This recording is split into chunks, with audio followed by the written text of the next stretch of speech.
This is the story of how I watched 21 Christian men get killed in my own country, in a village not far from where I live. This is the story of how seeing those men die changed everything about me and who I am. This is the story of how watching them refuse to turn away from their faith, even when it meant death, made me question everything I believed. And this is the story of how that one day turned me from a Muslim girl into a Christian woman. Everything you're about to hear comes from that one moment on that one day. That moment changed my life completely. My name is Amina Hassan, and I'm from Kano, Nigeria. It's a big city in the northern part of the country where I was born and where I still live today. I come from a Muslim family, but not the kind of Muslim family that was very strict or very religious, in a deep way. My father, Amina Hassan, he was a trader. He sold fabrics and materials in the market. He wasn't a very religious man, but he was Muslim because his father was Muslim and his father before him. We lived in a house with a small courtyard where my mother grew tomatoes and peppers.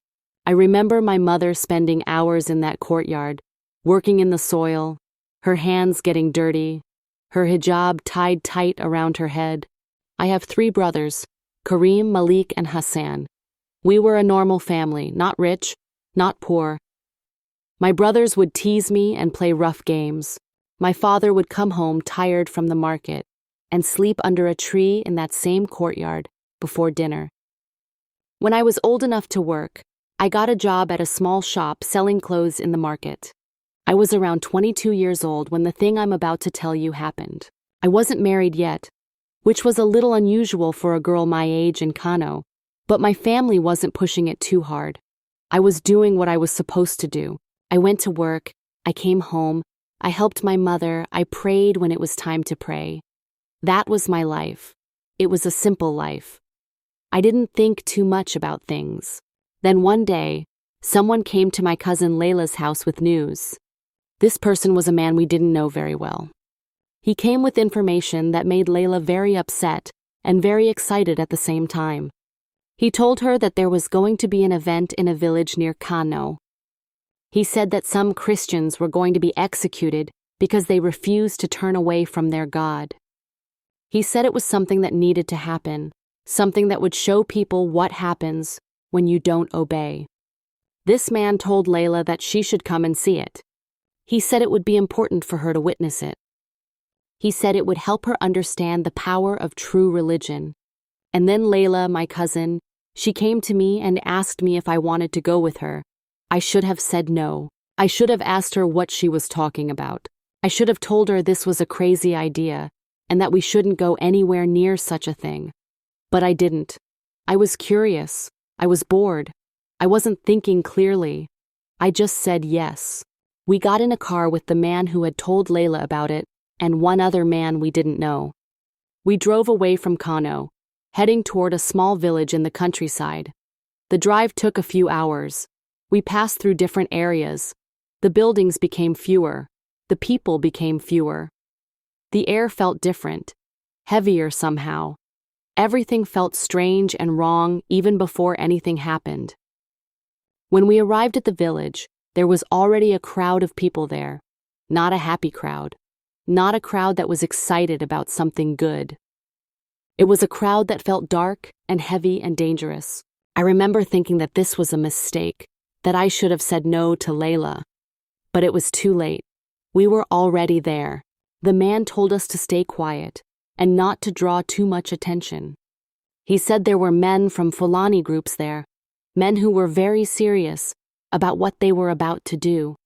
He said we should just watch and not say anything. So we stood there and we waited. That's when I saw them. There were 21 men lined up in the village. 21.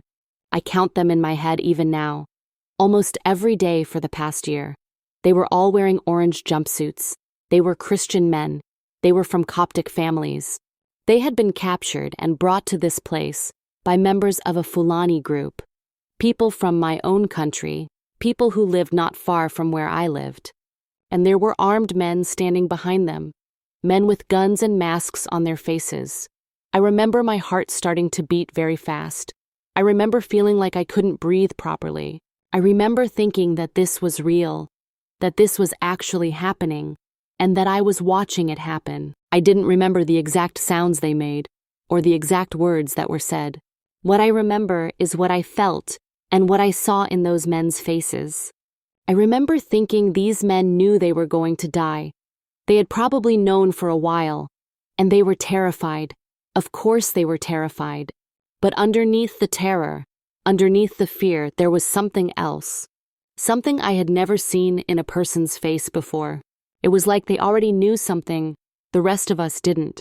It was like they were already somewhere else, somewhere safe, even though their bodies were standing in that village.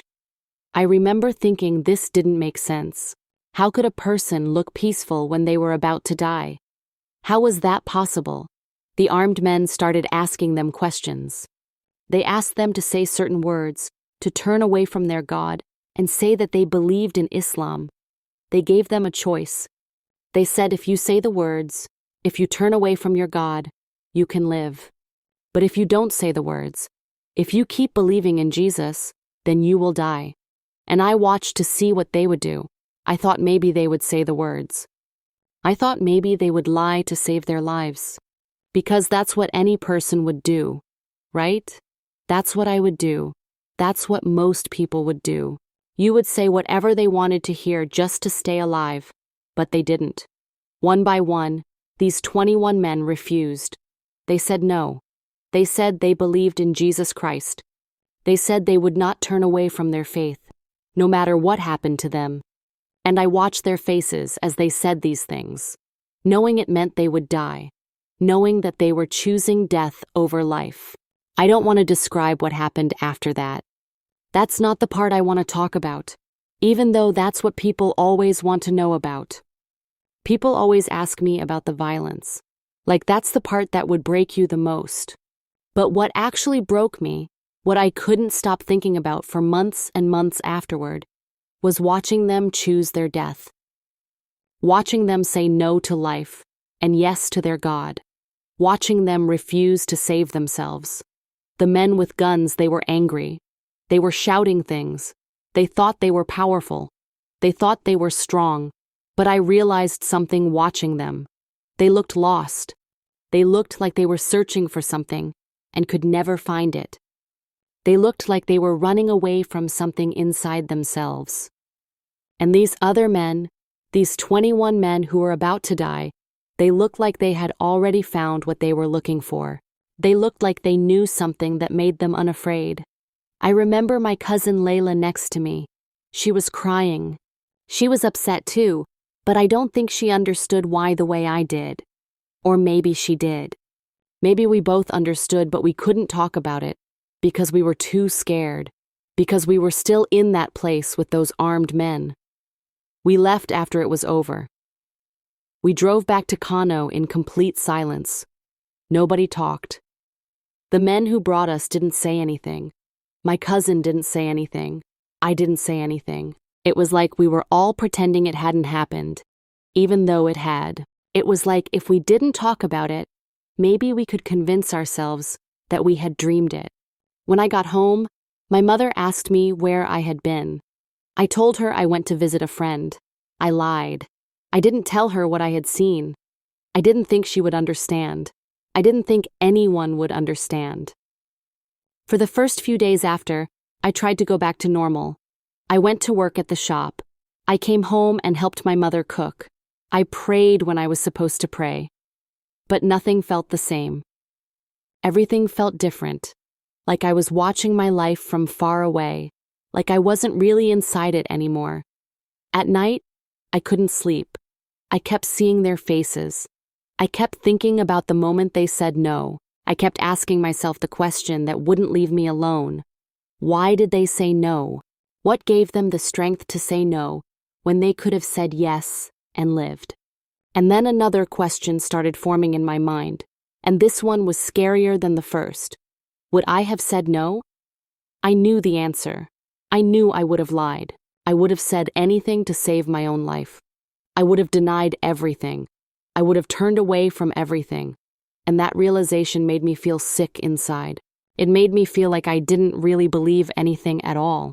Like everything I thought I believed was just something I said because I was supposed to say it. By the second week, I started asking my mother questions about faith. I asked her what it meant to really believe something. I asked her if she would die for Islam.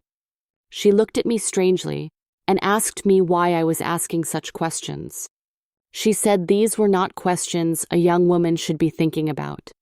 She said I should focus on my work and my family, not on these big, dark thoughts. So I stopped asking her, but I didn't stop thinking about it. By the third week, I realized I needed to understand what those men believed. I needed to read their words.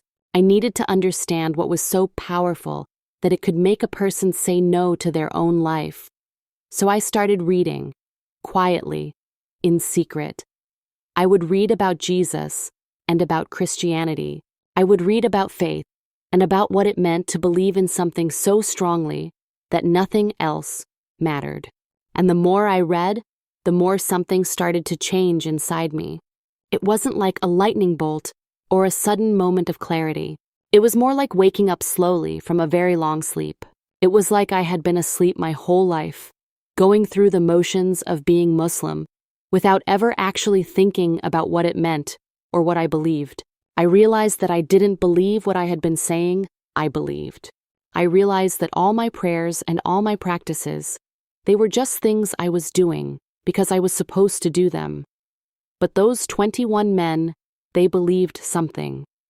They really truly believed it with their whole hearts, and that's why they could say no. By the fourth week, I knew I wanted to convert to Christianity, but I was terrified. I was terrified of what it would mean for my family. I was terrified of what it would mean for my life in Kano. I was terrified of losing everything I had ever known. So I waited. I read more. I thought about it constantly. I went to secret meetings with people who had converted. I talked to people who understood what I was going through. I prayed, but this time I was praying to Jesus, not to Allah. And every single day I was terrified. 6 months after I saw those 21 men die, I made my decision. I converted to Christianity. I did it secretly at first. My family didn't know. My friends didn't know. My neighbors didn't know. For a while I lived 2 lives. One life where I was Amina Hassan, the Muslim girl from Kano, who went to work and helped her mother and did what she was supposed to do. And another life where I was someone else entirely. Someone who was trying to find out what it meant to truly believe in something. But secrets are hard to keep, and lies are heavy to carry. 8 months ago, my mother found a Bible under my mattress. That's when everything changed. That's when I had to tell the truth. My father didn't speak to me for weeks. He wouldn't even look at me. My brothers were angry. They said I had brought shame to our family name. They said I had betrayed our ancestors. My mother cried and said I was no longer her daughter. She said I had killed a part of her. My cousin Layla, the same cousin who took me to that village, she said she had made a terrible mistake taking me there. She said she would try to help me come back to Islam. She said she couldn't accept that I had become a Christian. The neighborhood found out. People I had known my whole life started treating me differently. Some were angry. Some were afraid of me, like I had become something dangerous. Some tried to convince me to change my mind. My job at the shop, I couldn't keep it anymore because the owner said he couldn't have a Christian working for him. He said his customers would not want to buy clothes from someone who had left Islam. So, I lost a lot of things. I lost my family. I lost my job. I lost my place in the community I had known my whole life. I lost the life I was supposed to have. And now I'm here. It's been almost a year since I saw those 21 men die. It's been 8 months since my family stopped speaking to me. And I still don't know if what I did was right. People ask me if I forgive the men who killed those Christians. People ask me if I feel happy now, if I've found peace. People ask me if I'm sure about my decision. And the truth is, I don't have simple answers to any of these questions. Some days I feel like I made the right choice. I feel like I understand those men now. The ones who said no. I feel like I'm standing on solid ground because I chose to stand there. not because I was born there. I feel like my faith is real now in a way it never was before. But other days, I hate myself for what I've done to my family. I hate myself for causing my mother so much pain. I hate myself for losing my home and my community and my life the way it was. And I think about going back, about telling my family I made a mistake, about going back to being Muslim so that I can have my life back. And then I remember those 21 men. I remember their faces. I remember the moment they said no. I remember that they chose death instead of lying. And I know I can't go back. I know that if I go back, I would be betraying them. I would be saying that my comfort and my family and my old life are more important than truth. And I can't do that. But that doesn't mean I'm at peace. I'm not at peace. I'm angry and confused and sad and scared all at the same time. I'm angry at the men who killed those Christians. I'm angry at the system that allowed it to happen. I'm angry at my family for not understanding. I'm angry at myself for being so weak that I wish I could go back. I'm confused about whether God is real and whether He cares about any of us. I'm confused about why He let those 21 men die. I'm confused about why He let me see it. I'm confused about what I'm supposed to do with my life now. I'm sad for what I've lost. I'm sad for my mother who cries when she thinks about me. I'm sad for the life I could have had if I had never seen that village. I'm sad for the girl I was before, the girl who didn't have to think about any of this. And I'm scared. I'm scared every day. I'm scared about what will happen to me. I'm scared that I made the wrong choice. I'm scared that I'll never see my family again. I'm scared that my life will always be like this, standing outside of everything I knew, belonging nowhere, being neither Muslim nor fully accepted by the Christians either. So when people ask me if I've found peace, I tell them the truth. I tell them that I haven't found peace. I've found something else. I found a question that I can't ignore. I found a truth that I can't unknow. I found a choice that I can't take back. And I don't know if that's enough. I really don't. But it's all I have.